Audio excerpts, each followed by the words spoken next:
il a coordonné aussi le projet RED du FAO. Et en tant qu'expert senior en décentralisation et gouvernance de la Banque mondiale, il a découvert des faits qui ne sont pas de nature à aider l'Afrique à prendre son envol. Dans les fonctions qu'il a assumées, il a été inspiré de beaucoup de réalités quand il a été coordonnateur du projet forestier Aiguise, projet de la Banque mondiale, et quand il deviendra directeur général des lycéens en Koumari, il découvrira aussi beaucoup de réalités. Aujourd'hui, disais-je, M. Yamba Yamba a découvert pas mal d'effets qui mettent l'Afrique à genoux, puisqu'il travaille aussi comme expert national en décentralisation et déconcentration administrative grâce à la formation qu'il a reçue à La Rochelle en France. Au Prat, il est expert de ces projets de la Banque mondiale. Mesdames et messieurs, je vous demande alors d'écouter un peu de mots votre frère qui a rendu d'énormes services aux organismes internationaux en tant que consultant. Et je pense ici à des organismes comme l'UE, le PNUD, le PNUE, l'UNICEF, FAD, CTB, USAID, Solidarité Socialiste Belge, 11 Belgique, Art Projetique des Italiens, Caouzi des Français, Friedrich Ebert des Allemands, ainsi de suite, et la liste n'est pas exhaustive. Enfin, M. Yamba enseigne à l'université depuis 1986. Grâce à ses 4 masters de gestion en forêt tropicale, de gestion des forêts tropicales, voulais-je dire, de gouvernance et développement, de gestion d'évaluation des projets macroéconomiques et enfin celui des droits de l'homme. Son brevet de management reçu aux États-Unis a aussi, ainsi que son certificat en géopolitique internationale, l'ont aidé à déterminer la chaîne des causalités des faits qui ruinent l'Afrique. Le voyage étant l'une des grandes universités, pour ne pas dire la plus grande université du monde, M. Yamba Machou a aussi été formé à cette école-là, l'école du voyage. Ayant visité plus de 65 pays du monde, nous pensons très sincèrement qu'il peut avoir aussi retenu quelque chose pour qu'il soit capable aujourd'hui de donner quelques leçons à travers ce nombreux voyages. Aujourd'hui, votre orateur vous a invité ici d'abord en tant que président de la nouvelle vision panafricaine, NVP en sigle, puis en tant que secrétaire général de la Francophonie internationale, section RDC, dont moi-même je suis le chénoudi.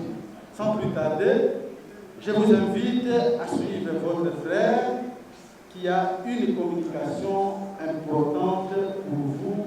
Je vous remercie. Avoir voulu accepter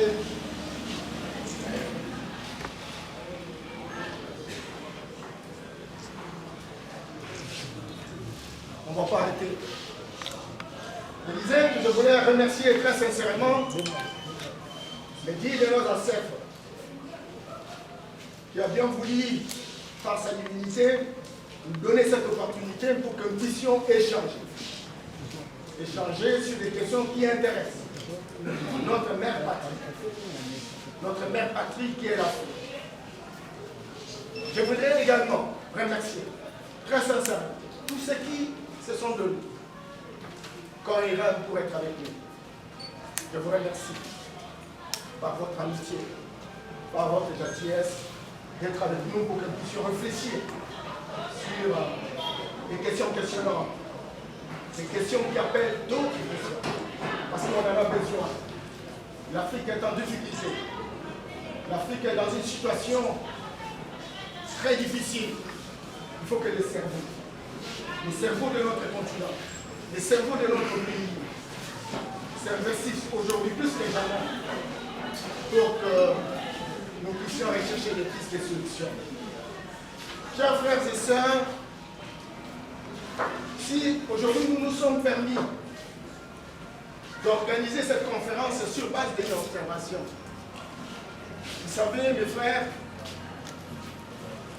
la situation n'est pas si facile comme on croit. Je crois que vous avez suivi le modérateur vous dire que nous avons quand même fait un petit effort dans la vie pour visiter un certain nombre de pays à travers le monde. Nous étions toujours curieux, simplement parce que en Europe, il faut voir dans tout ce pays-là la vie que mènent les Africains, surtout l'Afrique subsaharienne. J'allais dire l'Afrique noire. J'ai eu, parce que j'ai occupé des responsabilités, coordonnateur en Belgique sur question de retour positif de la diaspora africaine, latino-américaine, asiatique. J'ai eu, comme vous pouvez constater, la responsabilité d'accompagner les différents compatriotes qui voulaient rentrer chez eux. Je disais qu'on a circulé à travers le monde. Ça ne marche pas. Ça ne marche pas. Alors, qu'est-ce qui ne marche pas?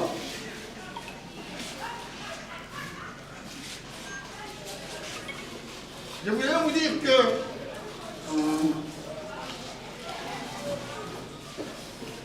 parce que ça ne marche pas, les Africains ont tenté beaucoup d'expériences. Beaucoup d'expériences. Vous savez, dans tout le pays africain, quand vous analysez, on va trouver des régimes en partie unique. On en a connu des régimes en partie unique, des régimes de maréchal, des régimes d'empereurs. On a connu des régimes des dictateurs, des démocrates. On a connu des gouvernements de transition, des gouvernements avec un premier ministre, des gouvernements avec plusieurs premiers ministres, plusieurs vice-premiers ministres. On a connu des gouvernements avec la diaspora, censés avoir l'intelligence et la capacité nécessaire à cause de leur acculturation. On a connu le gouvernement des technocrates. On a connu le gouvernement même d'une présidente, la femme, parce qu'elles sont censées naturellement mieux travailler. On a connu des grands programmes comme programme d'ajustement structurel. On a connu des programmes santé pour tous, objectif 80, des programmes qui portent sur les objectifs de millénaire pour le développement. On a connu des programmes qui portent sur les objectifs de développement durable. On a connu la décentralisation. On a connu la déconcentration. On a connu la centralisation. On a connu la dévolution. Qu'est-ce qu'il nous reste encore? On a connu des régimes de socialisme africain, des socialismes tout court, des libéraux, des communistes, des progressistes, des modérés. On a pratiqué pratiquement toutes ces expériences. Aujourd'hui, il y a des grands programmes. Parfois, on parle de l'émergence. En 2020, en 2020, en 2025, en 2030, en 2035. Beaucoup de pays se sont engagés véritablement dans cette direction. Qu'est-ce qu'on n'a pas pratiqué? Qu'est-ce qu'on n'a pas pratiqué? Qu'est-ce qui reste encore? Qu'est-ce qui reste encore? Le gouvernement d'un premier ministre économiste, le gouvernement d'un premier ministre juriste, les institutions qui sont dirigées par des docteurs, on en a connu. Et les résultats? Et les résultats, mes frères, on est dans les questions, on est dans les positionnements, on est dans les querelles. L'Afrique est en train de disparaître, mes frères et sœurs. Qu'est-ce qu'on n'a pas pratiqué? Qu'est-ce qu'on n'a pas fait dans nos pays? Quelle est la situation? C'est la pauvreté la plus intolérable. Écoutez, qu'est-ce qui reste encore pour que nous puissions pratiquer, pour que nous puissions nous en sortir? Qu'est-ce qui reste encore? On a connu des afrocentriques, on a connu des européanistes. Et alors on en est où là? La pauvreté la plus absolue. 80% de notre peuple dans la misère la plus intolérable. On dirait que personne n'a été à l'école. On dirait qu'il n'y a jamais eu un programme. On dirait qu'il n'y a pas de génie. Et alors, on fait quoi? On va continuer à chercher des postes. On va continuer à parler démocratie. Qu'est-ce qu'on n'a pas fait avec la démocratie? Quel type de résultats nous avons obtenus? Oui, un gouvernement, il faut construire les droits de l'homme. Où est-ce qu'on en est en termes de résultats? On ne peut pas apprécier la prestation si on ne tient pas compte des résultats. Cette culture des résultats nous pousse véritablement à réfléchir deux fois. Vous arrivez, même en Afrique du Sud, censé être le modèle référentiel pour le développement véritablement de l'Afrique. Parce qu'en tout cas, le pays économiquement fort, quelqu'un ne dira que ça sera le Nigeria. Mais en termes de performance par rapport aux répercussions positives à ses citoyens, c'est l'Afrique du Sud. 60% des gens sont dans une situation modestement moins pauvre. Et alors, on a fait quoi? On va faire quoi? Quel modèle de gouvernement vous voulez? On a connu même un gouvernement de 1+4. Une innovation vivifiante. On en est où là? On en est où là? On en est où? On cherche quel modèle? Quel modèle faut-il appliquer pour que nous changions notre situation? On dit non, il faut avoir la diaspora. Peut-être qu'avec eux, on peut avoir des résultats. Ils ont été à côté de blanc, peut-être que les blancs sont référentiels. On leur donne des responsabilités. Je pose la question, où est-ce qu'on en est? Quelle est la situation? Elle est presque partout en Afrique. Raison pour laquelle je dis, peut-être que nous ne sommes pas encore posés des questions pertinentes. Parce qu'on ne peut pas comprendre que de tout le temps, on a des hommes et des femmes où on ne trouve pas de solutions. Vous avez par exemple des pays, vous avez quand vous êtes dans la commune de Kimbaseke, vous avez 2 500 000 personnes qui sont dirigées par un bourgmestre. Mais quand vous prenez Kimbaseke, vous l'opposez au Gabon, le Gabon c'est 1 500 000 personnes. Et donc, Kimbaseke c'est 2 500 000. Donc c'est plus que la République du Gabon.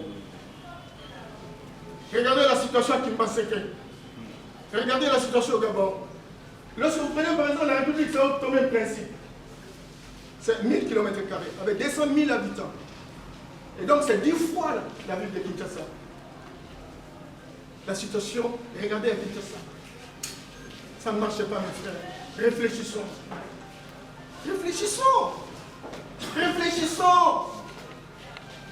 En 1960, pour ne prendre que les cas de mon pays, on avait 13 diplômes universitaires. On a dit non, mais ces gens-là n'ont pas étudié. Lorsque vous regardez les indicateurs macroéconomiques, on réalise qu'on dirait qu'ils étaient en avance. Je me rappelle d'un professeur qui me disait toujours, mais comment expliquer qu'en 1960, à l'accession du pays à l'indépendance, nous avions 44% des recettes en devises qui provenaient de l'agriculture, et qu'aujourd'hui, ça ne représente même pas 2%. Et pourtant, il y a des millions d'universitaires.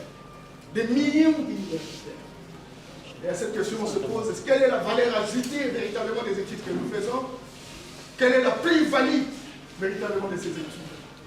Est-ce que Bob Bassong, le Camerounais qui a réfléchi sur la question, me disait, mais c'est Yamba, on est tous des abrutis fondationnels.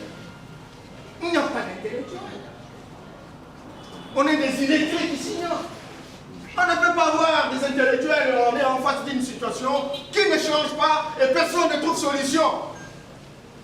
Et alors maintenant, on va revenir sur les mêmes solutions, gouvernement d'union nationale, discussion, dialogue, conférence nationale, etc. On est habitué à des routines et personne ne réfléchit. Le militarisme parle ici sur l'engagement et la résolution des problèmes qui nous avons et on engloutit tous les problèmes comme si bien tout est terminé.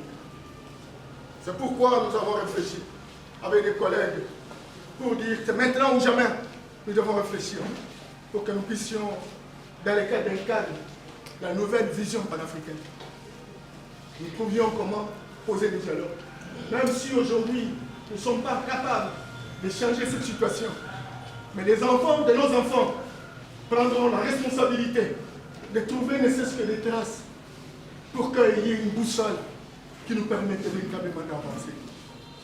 Raison pour laquelle, au regard de tout ce qui a été appliqué, au regard de l'expérience que nous avons, au regard des initiatives cumulées au regard des résultats catastrophiques, nous nous disons, quelle est la solution qui reste à prendre, en dehors des solutions que nous avons prises, qui portent sur les différents programmes, qui portent sur les différentes catégories de gouvernement, qui portent sur les différentes idéologies que nous avons pratiquées pour lesquelles nous n'avons aucune performance. C'est dans ce contexte contextualisé que j'ai divisé mon exposé en 5 parties. Cet exposé, la première partie porte sur l'Afrique d'hier. Posons-nous la question. L'Afrique d'hier. Deuxième partie porte sur les agressions que l'Afrique a subies. Troisième partie porte sur l'Afrique d'aujourd'hui. La quatrième partie porte sur les éléments de déstabilisation permanente de l'Afrique. Et la cinquième partie porte, est-ce que l'Afrique doit changer ou l'Afrique doit disparaître? C'est une question. Alors la première question, de savoir quelle était l'Afrique d'hier. Quelqu'un qui ne connaît pas son histoire n'est pas en mesure de comprendre ce qu'il doit faire.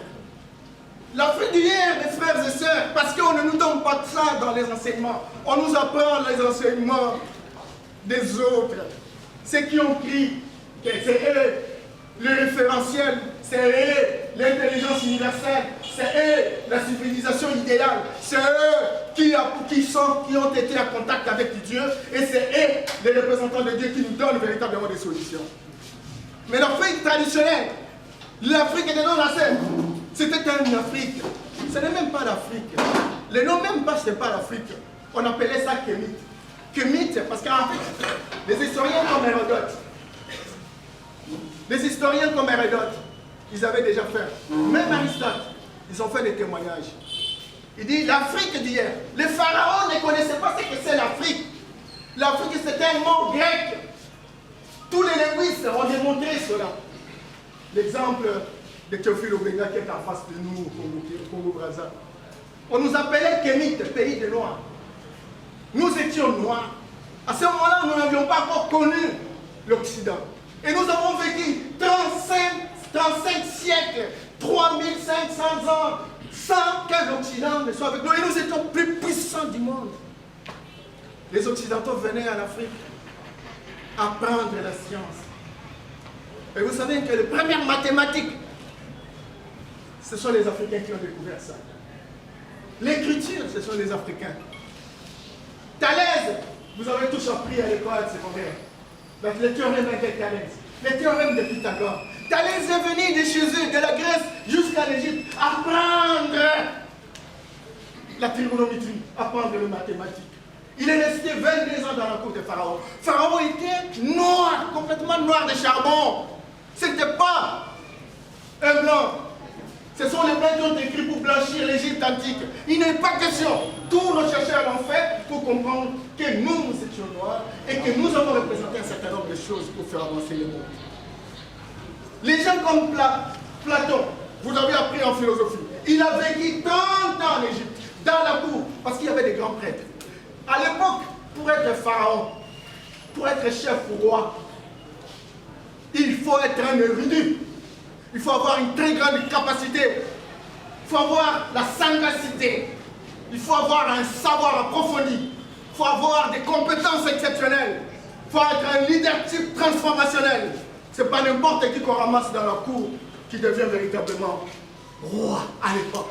C'était une exigence fondamentale de nos ancêtres.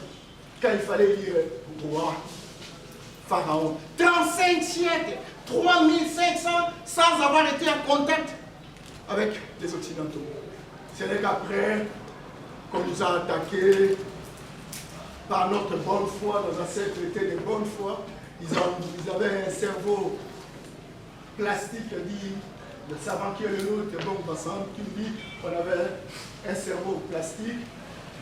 L'Africain, le Noir, sa capacité de recevoir les autres, de les accueillir, même si on est étranger, on vous reçoit, on vous nourrit. Or, ces étrangers-là, ils avaient leurs projets. Ils ont une approche cartésienne. Ou bien. Mais nous, ce n'est pas ou bien. Nous sommes dans la théorie des vérités contraires. Tant qu'il y a une vérité, il y a une autre en face, une vérité en face. C'est très important. Et c'est ça l'Afrique. Mais nous avons commis l'erreur d'embrasser nos frères qui ont étudié. Vous savez, le premier intellectuel de l'Europe, c'est Thalès. Mais Thalès a copié. Il a fait la copiologie en Égypte. Il n'a jamais inventé le théorème qu'on nous apprend en trigonométrie.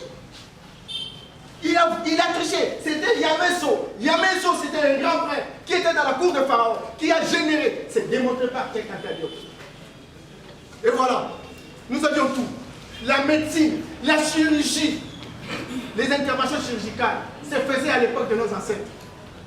Lorsque je prenais Kisangani, j'allais à Walikale, passant par Mobutu, j'ai trouvé la même théorie de chirurgie traditionnelle. J'ai vu un guérisseur traditionnel dans le village de Osio. Il était en train de faire des opérations. 300 opérations, interventions chirurgicales par jour. Et quand il avait son couteau, et quand il termine l'opération, c'est cicatrisé tout de suite. Et la personne est rentrée chez lui. Je reviens de Kisangani, je vais revenir à Kisangani, j'ai fait une conférence à l'université. On m'a dit, mais c'est Yamba, laisse ça, c'est la sorcellerie. Ça, c'est la sorcellerie, ça. Mais écoutez, on prend des avions, on les fabrique, on fait 4 milliards de kilomètres à l'espace. C'est pas la sorcellerie. Newton, il avait 10 ans, il est devenu savant. Il était à l'université. À quelle université? Et on fait des opérations. Au lieu d'aller voir, vous qui êtes chercheurs, vous prenez la technologie, vous modernisez la technologie et vous ramenez cette technologie dans le sens de mettre à la place publique.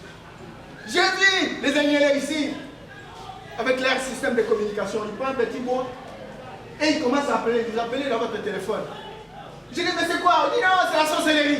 Mais quand c'est le blanc qui fabrique le smartphone, il appelle, c'est la science. Mais quand c'est nous qui appelons par notre bois, c'est la sorcellerie. Ça devient un problème. Et quand on va rester véritablement sur ce fichier, sur ces clichés, on va rester longtemps, on va plairer pour rien. On n'ira nulle part si on ne se pose pas ces questions questionnantes aujourd'hui. Voilà. Il y a eu des facteurs de déstabilisation de l'Afrique. Le premier facteur, c'est la religion. Les Africains, nos ancêtres, ils ont connu la religion. Chez les Mons, on dit Nzankomba. Chez les Balouba, on dit Mukuru. Chez nous, les Tété, on dit Onyashongo. Je sais, chez les Baswahili, on parle de Mungu. Mais alors, est-ce qu'ils n'ont pas connu Dieu? C'est vrai. Vous savez, sur cette question, on est tout le temps dans les rencontres internationales et quand on discute de ces questions, tous les Africains veulent fermer les oreilles, veulent fermer les yeux. Ils disent, mais c'est quoi ça? C'était plié dans quelle loge? Comment ils commencent à poser des questions comme ça? Oui, quand on a la croyance, et la croyance bloque les raisonnements. Ne serait-ce que raisonner. Ne serait-ce que raisonner. Ça n'affecte pas votre croyance. Mais raisonnez pour que vous ne puissiez pas avaler même de caca. C'est cela. Et donc on nous a déstabilisés par la religion. La religion, première chose. Les religions révélées. Les gens qui viennent disent, nous avons été en contact avec quelqu'un qui nous a révélé que voilà, il faut un Dieu exclusiviste, il faut passer pour atteindre Dieu. C'est comme ça qu'ils nous ont dit. Et depuis lors, on a écrit leur la Bible. Pas constater le grand qui avait intention de dominer le monde. Je ne suis pas historien, mais j'en profite justement pour comprendre les tenants et les aboutissants de la question. Et donc il y a eu des religions comme le christianisme, comme l'islam, comme le bouddhisme, l'hindouisme, tous ces ismes-là, qui sont venus, qui ne sont pas de chez nous. Mais nous avons connu aussi les religions. J'aimerais bien de chez moi. On a enterré notre chef ici. Il est décédé. Il a fait 6 ans. Au village, ça ne marchait pas. Les gens étaient dans une situation de pauvreté la plus abjecte. Il pleuvait rarement. Les gens allaient en forêt, ils ne trouvaient rien. Mais quand ils se sont concertés, ils ont dit, ramenez-nous notre chef. Et quand on a ramené le chef, il a commencé à pleuvoir. Les gens vont en forêt, ils trouvent quoi manger. C'est que quelque part, non, ça c'est Dieu comme vous le voyez là. L'énergie qui a créé le monde, l'énergie débordante, c'est lui qui est l'intelligence universelle infinie. C'est lui-là, il n'est pas injuste. Il ne peut pas donner une intelligence à un groupe et manquer l'intelligence à un autre. Ça ne se comprend pas. C'est que quelque part, de la même manière qu'ils ont un génie, nous aussi nous avons un génie. Mais nous avons paralysé notre génie à cause véritablement de l'affectation de cette religion. Qui nous a dit que vous, ce que vous faites, c'est de la sorcellerie. Deuxième facteur, c'est l'école. L'école ici que vous voyez, pour laquelle nous parlons français. Et c'est quelle école? Nos ancêtres avaient des écoles initiatiques et nous avons un chef ici. On savait vous dire que jeune homme pour grandir, voilà ce qu'il faut faire, voilà. Je suis allé en Indonésie, en pleine Jakarta, je vois des chefs coutumiers, des chefs traditionnels. Ils étaient habillés en tenue traditionnelle. Il y avait un garçon de 7 ans, ils étaient au-dessus du monument. Ils ont fini, j'étais tellement crié, ils sont revenus. Et je pose la question, je dis, mais qu'est-ce que vous faisiez là? On me dit, monsieur Yamba, vous avez tout perdu chez vous. Vous n'avez aucune culture. Vous avez oublié que vous aviez des ancêtres. Nous, on continue. Même si l'Occident est venu, il nous a appris quelque chose, mais nous sommes résistants par rapport à notre culture. Les garçons de 5 ans là, nous sommes en train de l'introniser pour ouvrir les oreilles et la flésier, de manière qu'on comprenne qu'il y a une possibilité de communiquer avec les ancêtres pour devenir plus grands, compétents. On m'a dit, ah bon? Peut-être que je ne comprenais pas à l'époque, mais Dieu voulait que j'appréhende un peu ces informations-là. Notre école, c'est une école de récitation. On n'invente rien.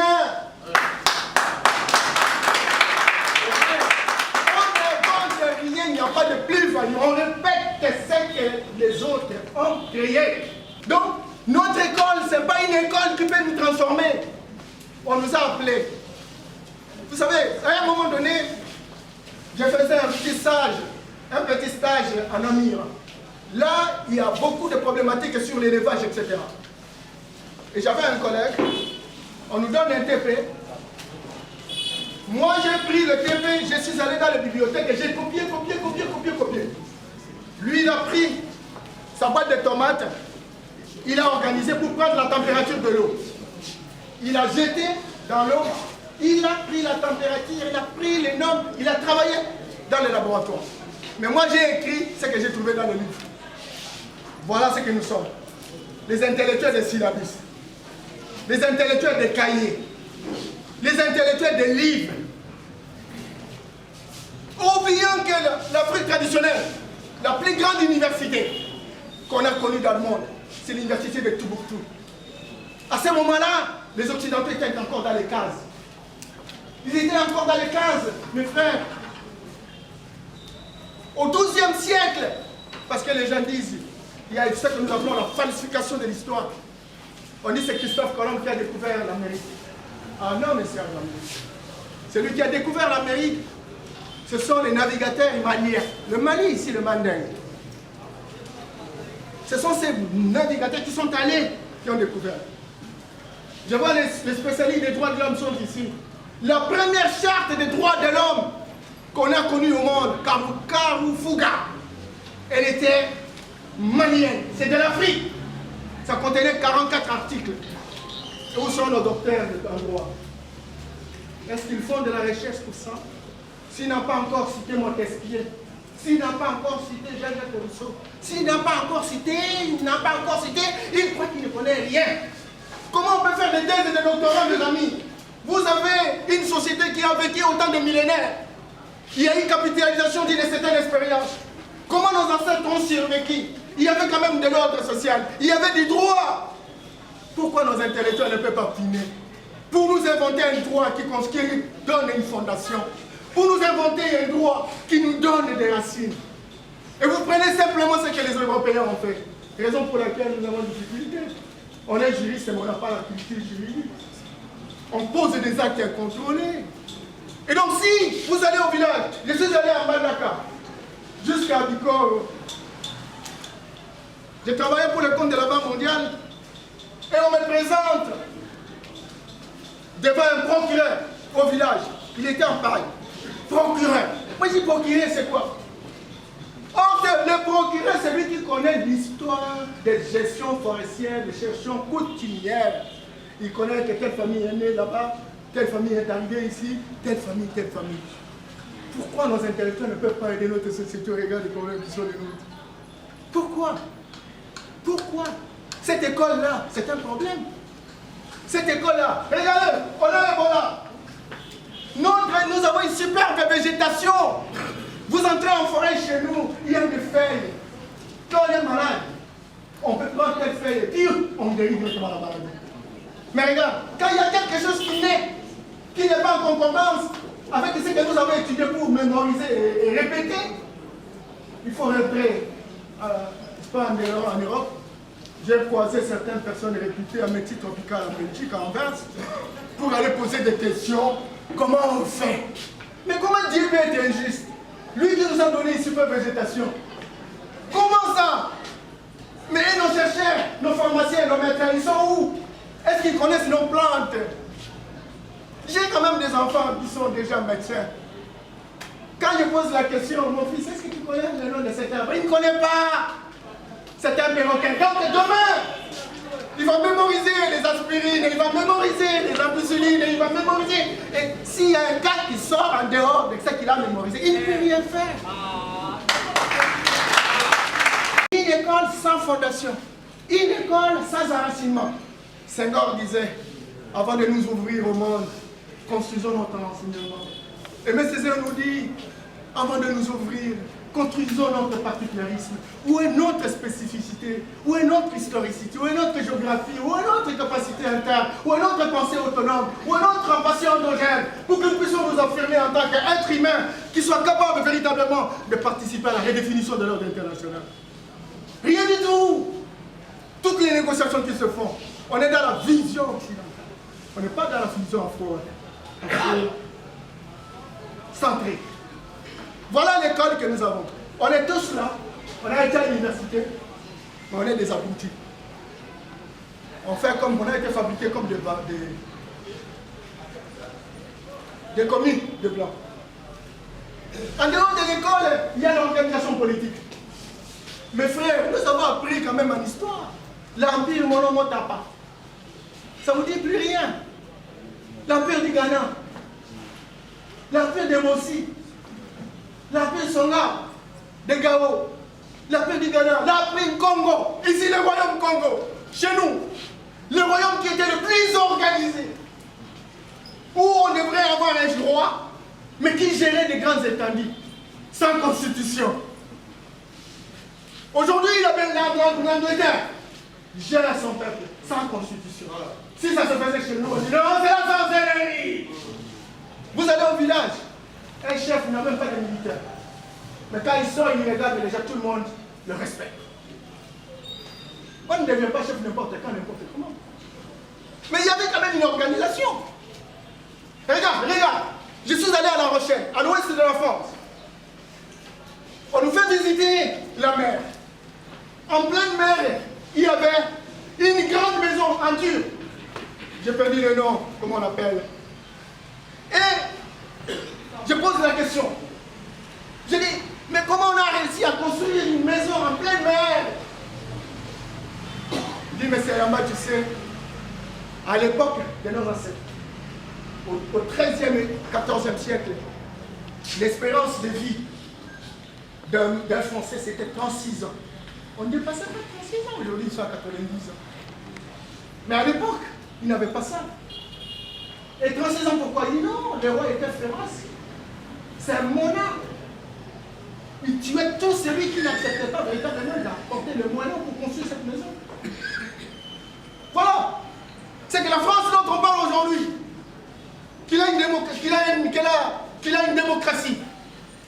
Déjà au 12e. au XIIIe, au XIVe, au XVe siècle, il fallait attendre l'arrivée de la Robespierre pour qu'on construise des modalités démocratiques. Mais comment on y est arrivé? On y est arrivé simplement parce qu'ils ont pris le temps de regarder ce qui passait par les ancêtres, de dégager les contradictions, de dégager les dysfonctionnements et de construire une offre politique. C'est ce qu'on appelle l'horizon politique, projeté dans les 50 ans, 100 ans. C'est ça que les Chinois ont fait. Aujourd'hui, il y a des performances. Mais nous, on ne se pose même pas la question. Combien de fois on a organisé les élections? Comment je me retrouve à Douala, en 2015.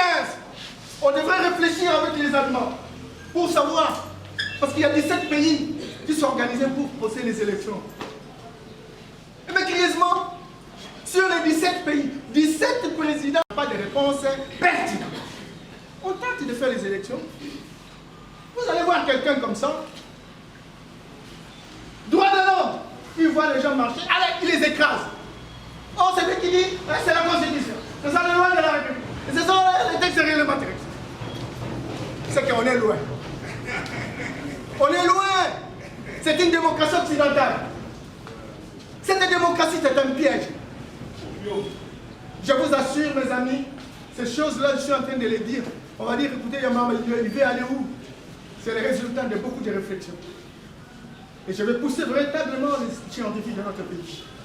Je vais pousser l'élite sociale. Nous amène à des équations. L'équation, c'est quand une lettre devient un chiffre. Quand certaines valeurs s'expriment. Quand les variables s'ajoutent pour finalement compliquer les calculs. Mais tout cela se résume, quoi que soient les titres que nous pouvons avoir dans nos académies, se résume devant un bourgmestre. Quand le jour de son mariage, 1 plus 1 n'est plus égal à 2, mais devient 1 plus 1 égale 1. Et vos enfants autour de vous commencent à se poser la question. Papa, ce bourgmestre n'est pas intelligent. Comment 1 plus 1 peut-il être égal à 1 alors que c'est égal à 2? Pour l'enfant, 1 plus 1 égale 2. Pour l'adulte, 1 plus 1 égale bien 1. Mais comment joindre les deux aspects? C'est quand tout simplement on vous fait comprendre né adulte et celui qui a traversé l'enfance. Malheureusement, nous restons encore enfants. Parce que autant qu'on peut se dire professeur, je crois que M. Inondo est en train de distraire l'orateur, autant qu'on peut se dire professeur, parce que vous étiez en train de dire que nous sommes passés dans l'école des perroquets, ça veut dire l'école des récitations. Oui, mais dans nos universités, nous n'arrivons toujours pas à définir ce qu'on appelle la science. Où est la différence entre la science et la sorcellerie? Où se situe la différence? Puisque la sorcellerie, c'est la science. Et à quel moment la science devient-elle différente de la sorcellerie? C'est plutôt cet aspect de choses qu'il faut reculer la vie. Oui, vous étiez en train de vous plaindre sur les religions. Mais quand vous pratiquez le maïkarisme, il s'agit de quel pays? Il s'agit de quelle communauté? C'est japonais, c'est coréen, c'est extrême-oriental, ce n'est pas européen, ni arabe. De la même manière, quand vous parlez de Tempélier ici, mais ce n'est toujours pas l'Europe, mais c'est de l'Asie occidentale. Et quand vous voulez parler franc-maçon, mais vous êtes où? Mais vous n'êtes pas au Japon, vous n'êtes pas en Inde, vous êtes en Europe. Ce sont des sciences. La franc-maçonnerie, le rose-croix sont bien des sciences européennes. C'est la sorcellerie européenne. Aujourd'hui, vous êtes beaucoup plus encore maître en maïkari, mais c'est des sciences, c'est la sorcellerie japonaise. La grande question où se situe la sorcellerie africaine. Et quels sont le lien de toutes ces sciences aux sciences africaines, qui en sont presque la source? Pourquoi à l'époque, je dirais qu'à l'époque c'était facile, parce que l'adversaire qui était connu c'était l'homme blanc. Et les Congolais n'avaient que deux races. Quand on n'était pas noir, on était blanc. Même les Chinois, quand ils arrivent, on dit on est les Néaïs. Quand l'Arabe arrivait, on est les Néaïs. Et pourtant, c'est des races différentes. Vous avez tenu à ne garder que deux. Quand la RDC et le Rwanda se battent aujourd'hui, est-ce que c'est deux pays qui se battent ou est-ce que c'est la francophonie et le Commonwealth qui se battent? Honneur à notre ambassadeur Amouli qui malheureusement est sorti. Mais quelle est la gestion du Commonwealth et quelle est la gestion de la francophonie? Autant de professeurs, oui. Vous voulez qu'on aille dans la recherche de solutions? Revenons un peu en arrière et faisons un peu comme Socrate. Commençons par nous poser des questions. Qui sommes-nous? Quelle a été la politique coloniale française qui a fait qu'il y a des terres aujourd'hui qui sont appelées terres d'Afrique d'outre-mer parce que la terre est française, les habitants sont français, mais ils ne sont pas en France. C'était bien la chute des résolutions de leur politique coloniale. Et cette politique a embrassé l'Afrique. Jusqu'aujourd'hui, vous n'aviez jamais pensé à analyser mot à mot,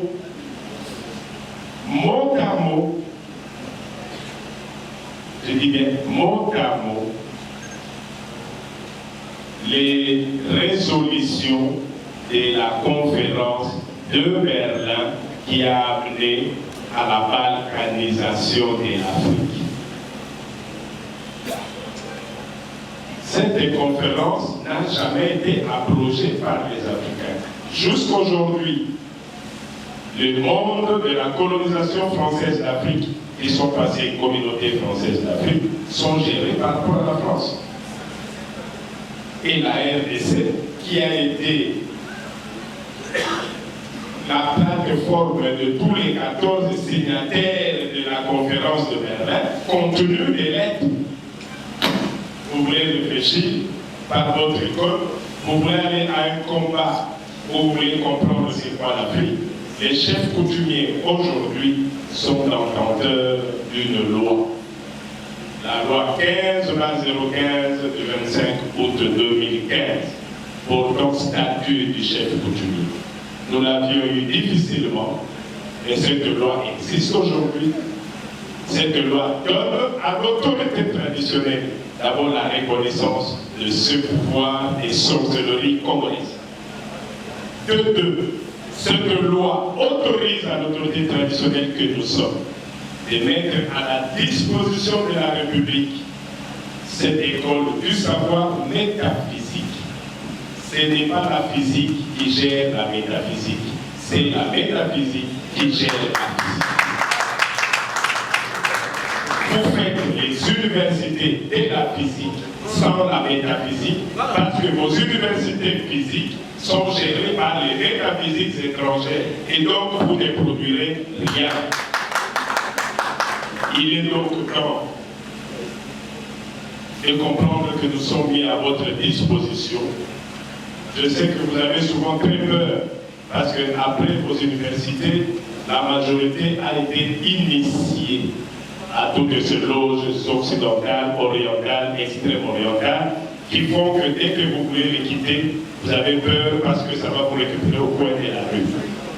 Mais quand vous aurez décidé, avec votre école, d'affronter ce genre d'aspect, je vous rassure que nous sommes là, non seulement pour vous aider à revenir sur rail, mais aussi à bloquer ces machines-là, parce qu'il n'y a aucune science au monde qui soit au-dessus de la science africaine. Et la science africaine s'appuie sur la science congolaise. Et le Congo, c'est le centre du monde. Le Congo, c'est la science du monde. Et nous ne pouvons que revenir sur ça. C'est la cause qui font que jusqu'aujourd'hui, la RDC soit très bien contrôlée pour qu'aucune initiative n'aboutisse, parce que le feu et cette flamme s'assied n'a comme source que ici. Et nous restons disponibles quand vous voulez. Ici, nous étions invités, c'est une surprise, merci. Et quand vous voulez, nous serons à vous. C'est la spiritualité. La spiritualité, c'est la finesse, la fertilité de l'esprit. Les enseignements qu'on nous a donnés depuis sont des composants. La composante théorique et pratique. Ce n'est pas la spiritualité. Si nous voulons véritablement revenir pour que nous puissions assumer les responsabilités dans notre pays, il faudrait les trois composants. Ça, c'est la première chose. J'aimerais le faire rappeler, parce que beaucoup de gens savent que l'université d'Harvard, c'est une grande université. Mais attention, dans cette université-là, lorsque vous aurez la théorie, la pratique, il y a une partie réservée à l'initiation. Il y a une partie réservée à l'initiation. C'est comme ça que vous savez, ce sont des gens qui ont un grand savoir, une immensité du savoir. Ils savent voir par derrière et par devant.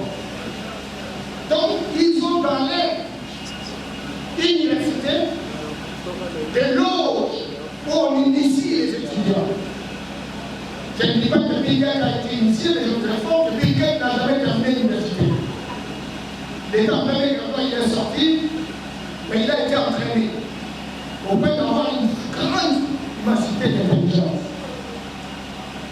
Beaucoup d'efforts, et je crois que le professeur le sait, beaucoup d'efforts aujourd'hui en Afrique.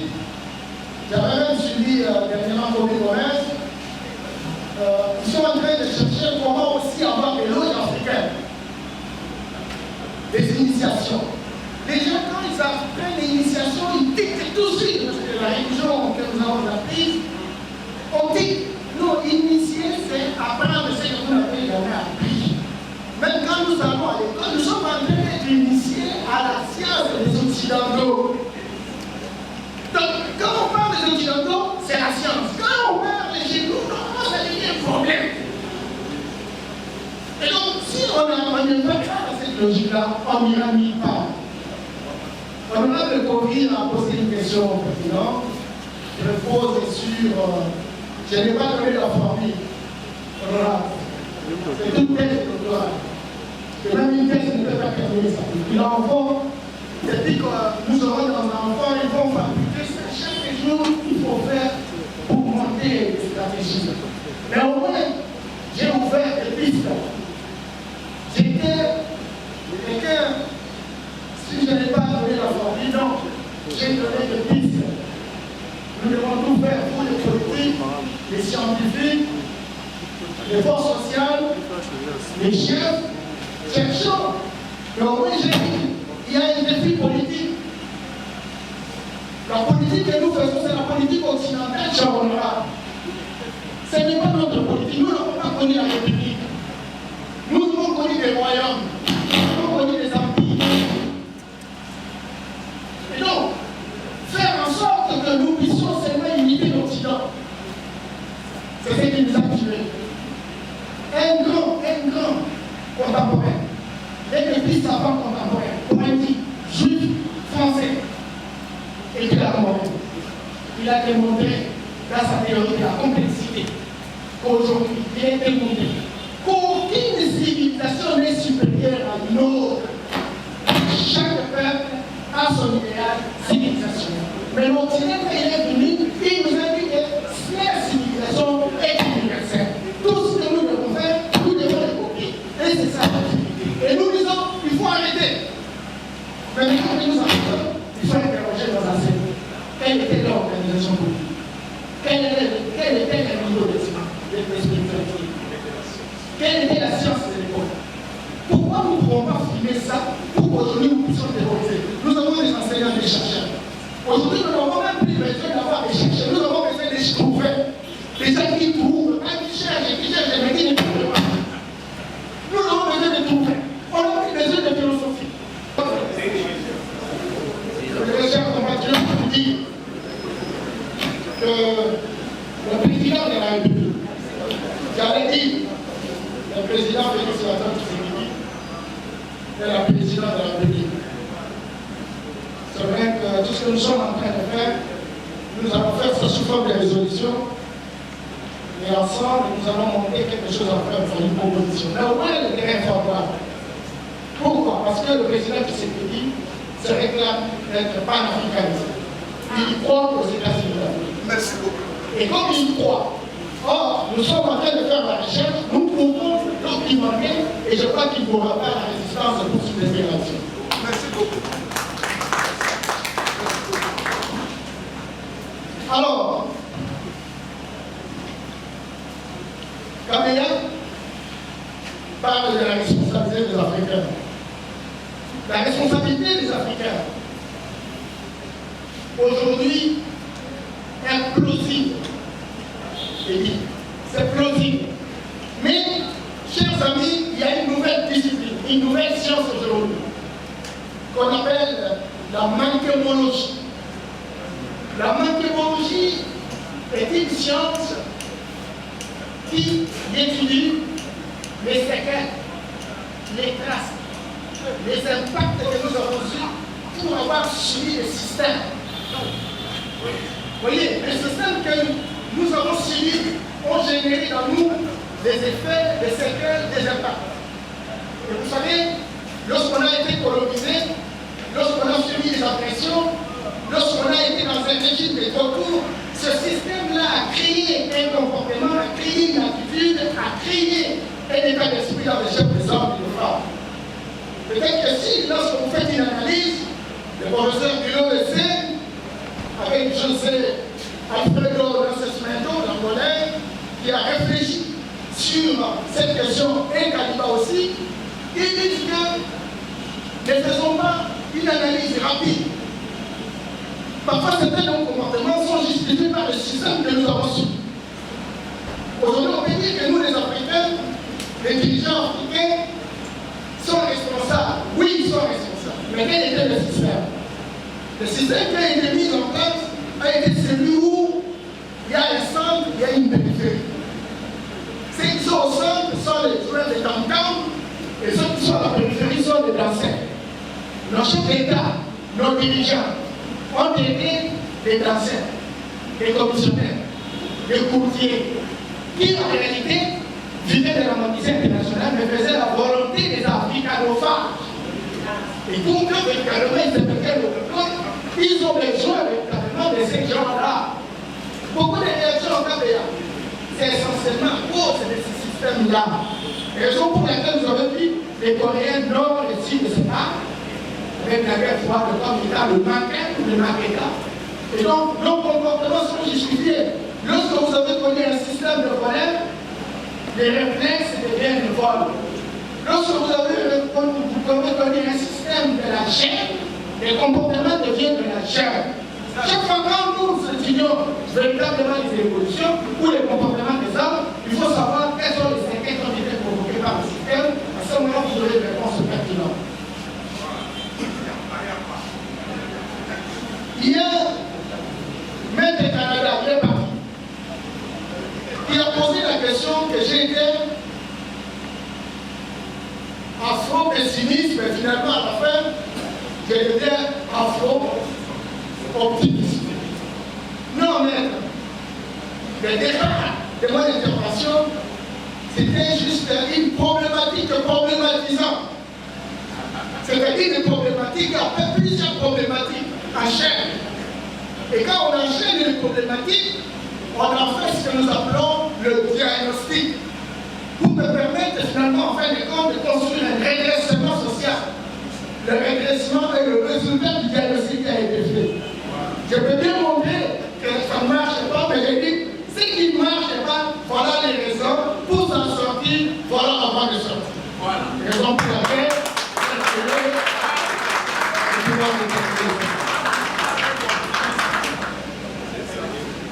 Et la dernière intervention, c'est justement Jean-Baptiste qui a compris la complexité du problème, parce qu'il ne faut pas chercher des solutions simples aux problèmes complexes.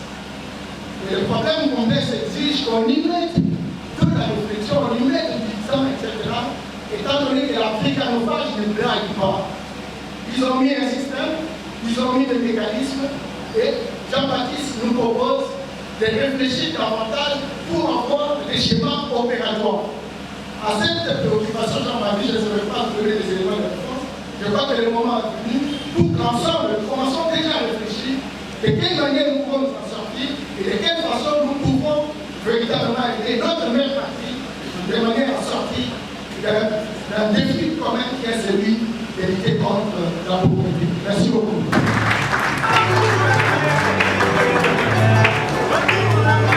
Merci.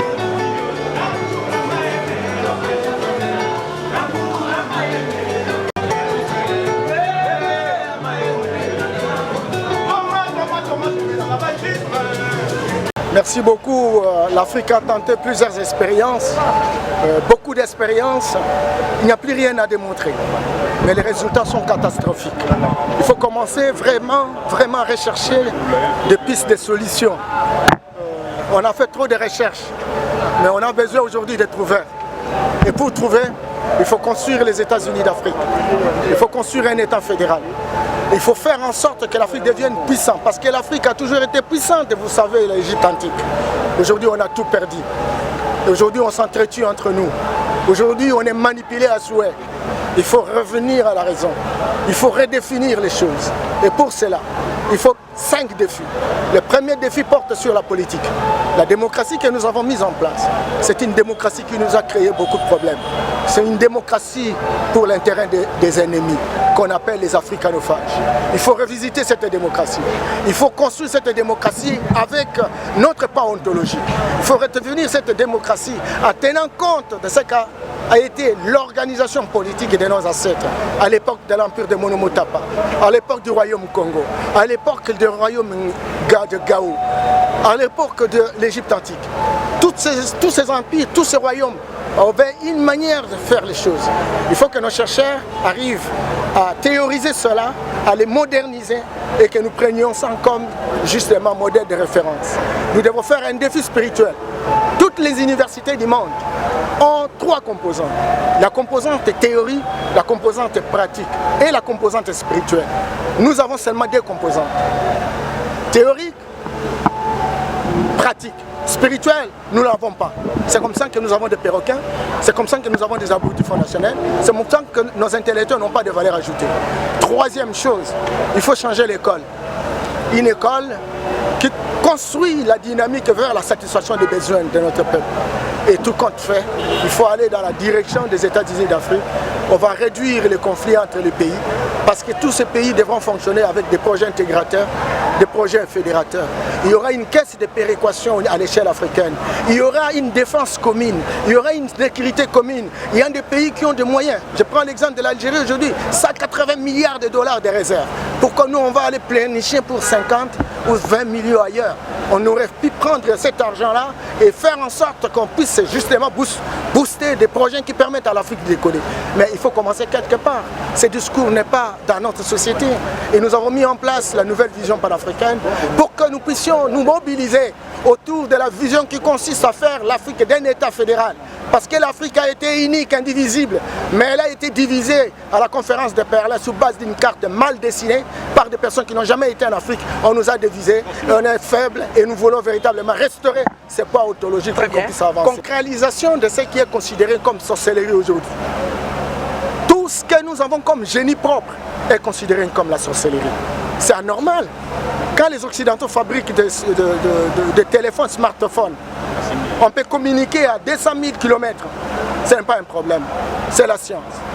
Pourquoi chez nous on va avoir honte que nous ayons des hommes et des femmes qui peuvent se promener la nuit, mais ils ont honte de représenter ça la journée? Comment pouvons-nous avoir honte de ce qu'a été l'Afrique traditionnelle au moment où nous pouvons profiter de ça?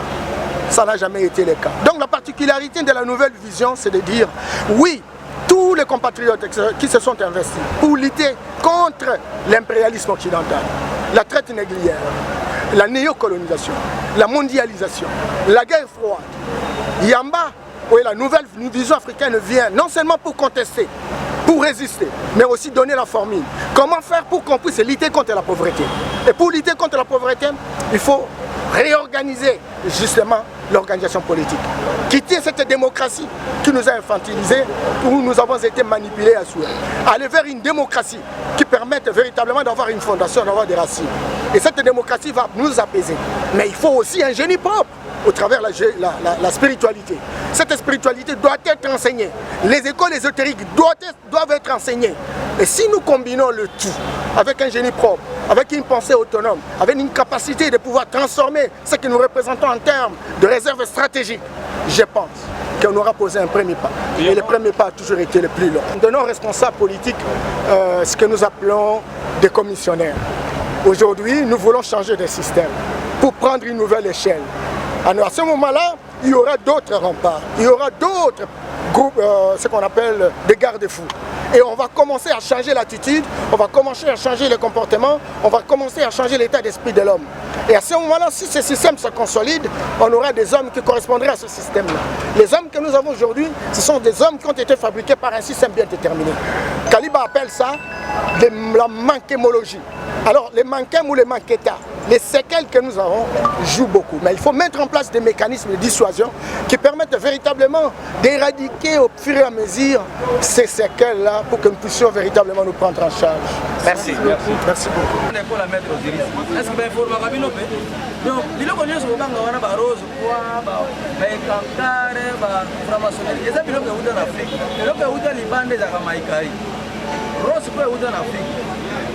Franc-maçonnerie est en Afrique.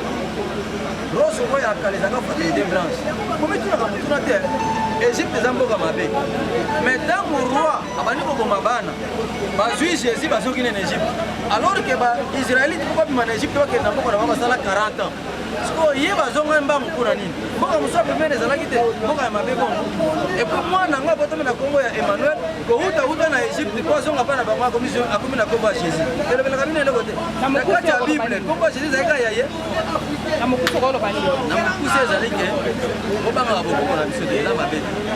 mais tout on a n'engagé le mobani. N'engagé pas ça la école initiative. N'engagé pas beaucoup la ganzam. On t'a donné un sango. Sango est l'excellent nganga, mais yanzam. C'est quoi biso banganga? On a banganga oya mabe. Mais sango zali nganga yanzam. C'est-à-dire que on se fait banganga yanzam. Donc on a papa kus, banganga yanzam. Donc on a des mois d'antier, banganga yanzam. Mais ba présenter kabino bango na nenga mabe. Tobanga bango te toyekola nde basengi na biso kaka toyekola nde na bino bato oyo bolingi koyeba bozimbe ya bokola toyekola mpo ndenge oza boye ndenge oza boye makambo ebele oyo eza na nzoto na yo moko oyebi yango omoni toyekola nano oyo ya biso bongo tokomprendre ndenge nini bapaya basali les chinois bakomprenaki eloko wana babi te tokoyekola biloko mindele te bazwi yango batangi batie mopanzi bakomoyekola ya bango. Il faut que comme un niveau. Il y a déjà des gens qui sont en ligne, mais ils peuvent être en côté. Et le Bélénaï, mais tant que les gens sont en maïs, on comprend que Mouto a eu ma camole. Mais, à la blague, on peut dire que on a la gamme, on a un mabete. Dans le but, on a la coutume à Kinsu. Et on a été là. Merci.